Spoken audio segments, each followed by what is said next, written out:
Et si notre dossier médical pouvait nous parler? C'est un peu la grande promesse du moment. L'intelligence artificielle est en train de s'inviter au cœur de nos données de santé, les plus personnelles, les plus intimes. Alors on va décrypter ça ensemble aujourd'hui. Pour comprendre l'enjeu, il faut partir de ce chiffre. C'est juste énorme. 230 millions. C'est le nombre de questions liées à la santé qui sont posées à ChatGPT chaque semaine. Ça montre bien qu'il y a une demande colossale pour avoir de l'info médicale, mais de l'info simple, directe et accessible. Forcément, face à une telle demande, OpenAI a décidé de passer à la vitesse supérieure. Fini les questions générales, l'idée maintenant c'est de lancer une plateforme qui va se brancher directement sur nos données de santé. Voyons un peu comment ça se présente. Alors, il faut bien comprendre que ce n'est pas juste une petite fonctionnalité en plus, pas du tout. On parle d'un véritable espace dédié, un compagnon de santé qui a été pensé de A à Z pour qu'on puisse discuter avec nos données médicales. L'objectif, c'est de rendre nos dossiers médicaux, qui sont souvent un peu cryptiques, disons-le, beaucoup plus clairs, de les transformer en une conversation. Mais attention, et OpenAI insiste vraiment là-dessus, ce n'est pas un médecin, ça ne pose pas de diagnostic. Et pour que ça marche, le système est pensé comme un hub, une sorte de tour de contrôle qui va centraliser toutes nos infos santé, aussi bien le dossier médical officiel partagé par le médecin que les données de nos applis de sport, de sommeil ou de nutrition. Bon, évidemment, la première question qui vient à l'esprit quand on entend tout ça, c'est « et la sécurité dans tout ça ?» Confier des données aussi sensibles, ça fait un peu peur. OpenAI dit avoir anticipé le problème. Leur solution, c'est de créer une sorte de coffre-fort numérique, un jardin clos, comme ils disent. C'est-à-dire que les données de santé sont stockées à part, complètement isolées. Et surtout, elles ne sont jamais utilisées pour entraîner le modèle d'IA général. On garde le contrôle total. Et pour s'assurer que l'IA ne raconte pas n'importe quoi, ils ont aussi développé leur propre banc de test, leur contrôle technique interne si on veut. Ça s'appelle Health Bench et ça sert à vérifier que les réponses sont fiables et pertinentes d'un point de vue médical. Tout ça a l'air bien pensé, mais il y a un mais, et il est de taille. ChatGPT Santé n'est pas disponible pour tout le monde. Et la raison, eh bien, elle met en lumière une vraie fracture numérique et réglementaire dans le monde.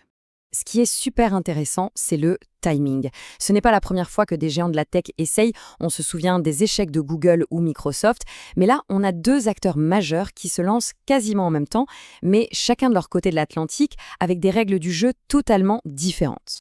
Et voilà le cœur du problème. Pour l'instant, c'est non en Europe. La raison, elle tient en 4 lettres. RGPD. Nos lois sur la protection des données, surtout les données de santé, sont parmi les plus strictes au monde. Et cette barrière réglementaire, eh bien, elle a créé une occasion en or pour les acteurs européens. Ça a ouvert un boulevard pour qu'ils développent leur propre vision de l'IA en santé. Du coup, on assiste à un véritable choc des modèles. Et ce tableau, il résume tout parfaitement. D'un côté, le modèle américain, global, centré sur la puissance de l'IA pour faire parler les données. De l'autre, le modèle européen, celui de Doctolib, souverain, qui met la priorité sur la validation médicale et la lutte contre la désinformation. Deux philosophies s'affrontent. Doctolib, qu'on connaît déjà très bien en Europe, arrive donc avec sa propre solution. Il capitalise sur la confiance déjà établie pour proposer un assistant qui, dès sa conception, est pensé pour être 100% compatible avec les règles européennes. C'est l'argument de la souveraineté. D'accord, donc on a une compétition entre entreprises, des stratégies différentes, mais au final, pour nous, pour les patients, qu'est-ce que ça change vraiment? Quels sont les vrais enjeux? Côté promesse, le potentiel est immense. L'idée, c'est de mieux comprendre son état de santé, de pouvoir préparer ses rendez-vous médicaux, de rendre les consultations plus utiles, bref, de devenir un patient plus autonome et mieux informé. Mais, et c'est un mais qu'il faut vraiment graver dans le marbre, une règle d'or qui est non négociable pour tous ces outils, qu'ils soient américains ou européens. C'est le revers de la médaille. Le risque principal, ce sont les hallucinations de l'IA, c'est-à-dire sa capacité à inventer des informations qui ont l'air plausibles mais qui sont fausses. Et quand on parle de santé, une information fausse, même une petite approximation, ça peut avoir des conséquences très graves. Finalement, tout ça nous montre qu'on est au début d'une nouvelle ère. Le lancement de ChatGPT Santé a vraiment donné le coup d'envoi d'un débat de fond sur l'avenir de nos données les plus précieuses. Et tout le conflit, toute la question stratégique pour les années à venir, elle est là.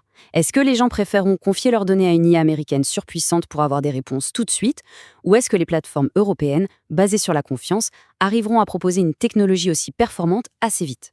Pour l'instant, personne ne sait qui va remporter cette course. Et ça nous laisse tous avec une question fondamentale, alors que nos données de santé sont en train de devenir une conversation. À qui, au fond, allons-nous faire confiance pour la mener?